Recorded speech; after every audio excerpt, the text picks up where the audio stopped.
Hi and welcome to my channel. I seldom talk about the digital cameras that I use to help me with my film work and to shoot in their own right. But because I've just done a major change, I think I should. So whilst the main camera manufacturers are abandoning DSLRs in favour of mirrorless, let's hear why I've gone the other way. Let's get into it.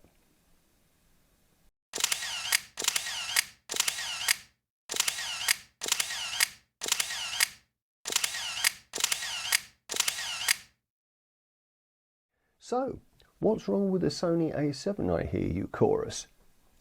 Well, actually nothing. It's a really good mirrorless camera. I have to say that in the 3 years I've used it, I didn't bond with it in the way that I have with Canon cameras before that and Nikon cameras before that, and there's something of it feels like a camera built by an electronics company rather than a camera built by a camera company, if that makes any sense. And as I had a lot of Nikon lenses lying around now, and I fancied upping my pixel count for negatives and also for some possible commercial work, I decided to invest in a Nikon D800. And I'm not disappointed.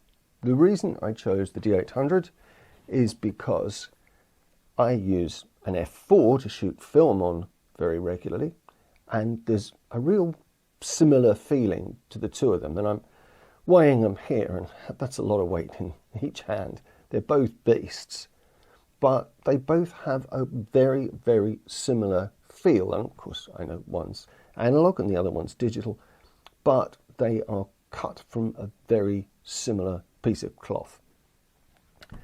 The viewfinder is superb in the D800. Everything about it is smooth. Because I've used the Nikon D100 and D200 in the past, everything feels there and under my fingers. I've taken the D800 out for a test, and in fact it scanned all the negatives for the last episode here, but I took it out in some cold weather yesterday in fact, and a little bit today as well, and I'll show you the results from that in just a while.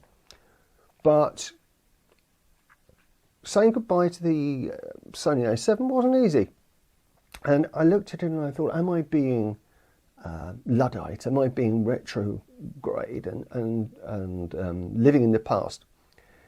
And actually, I think that one of the biggest reasons that I changed is I'm fed up with lack of battery life. I've been shooting for 2 days solidly on this D800 on one battery, and I couldn't do that on the Sony, and I couldn't do that on the Lumix. And that, for somebody who's using a camera and wanting not to think about using it too much, is a big deal. So battery life, viewfinder, and solidity. So I'm back with Nikon again, and here are some of the results.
I cannot begin to tell you how cold I got shooting those photographs. The freezing fog, -3 temperatures, really, really unpleasant, but beautiful in the way that you can take great photographs in great lighting, and the lighting was fabulous, and the camera didn't miss a beat. It's still, I went out and shot with it today, and it is still showing 4 bars up on the battery, so quite a remarkable beast, really.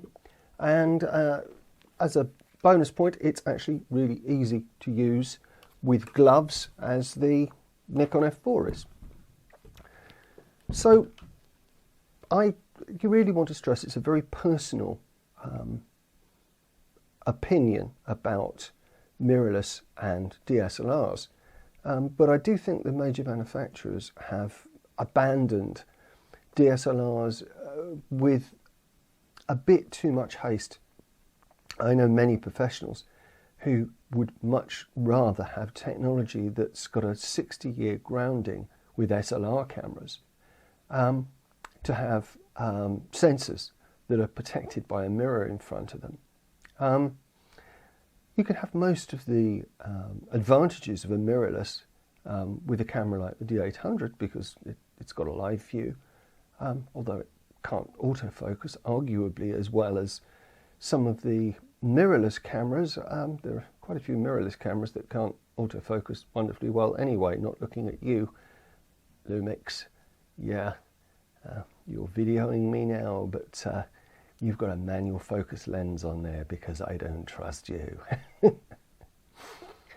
But anyway, I'm going to post up a few results that I took today, and we'll take a couple of minutes to look at those.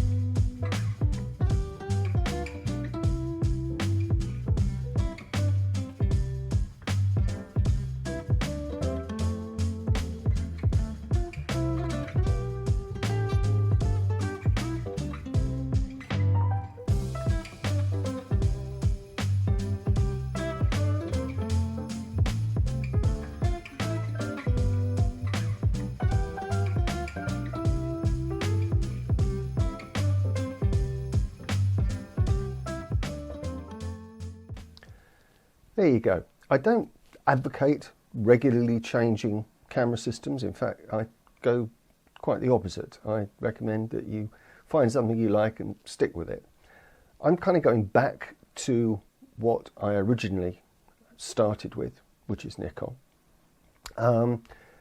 simply because it's what I'm used to. And again, I absolutely love Canon. And I may end up by getting a 5D Classic to act as a little backup at some point. Anyway, that's about all I have time for in this episode. I would like to say, as I always do, if you've liked this video, then hit the like button. If you liked it even more, then think about subscribing. And I want to say a big thank you to the support I'm getting on my Patreon site. It's great when people help to keep the lights on. And I'm generating more content for that now, and I'm going to try and be a bit more present there. So, once again, thank you for watching.